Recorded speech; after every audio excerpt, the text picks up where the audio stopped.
What if I told you maths can predict what comes next? Kind of like Spotify. A good playlist follows a pattern.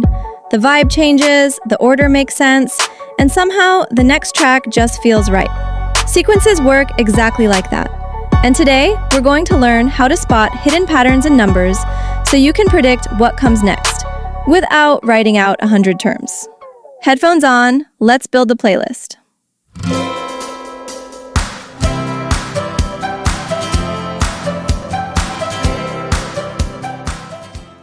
Okay, let's break down sequences.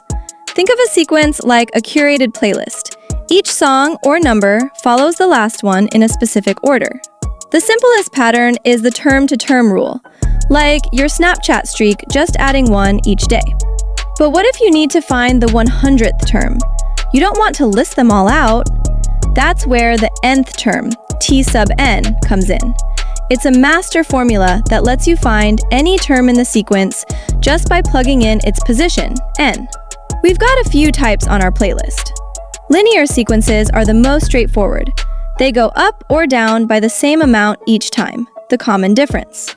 The nth term is t sub n equals a, n plus c. Then we have quadratic sequences, where the second difference is constant. It's a pattern within a pattern. The general rule is t sub n equals a, n squared, plus b, n plus c.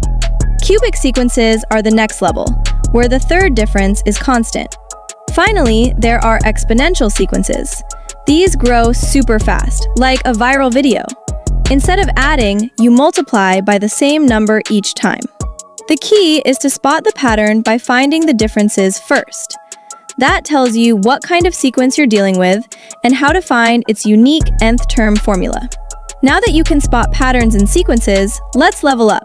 Because in the next video, we'll explore what happens when changing one thing secretly changes another.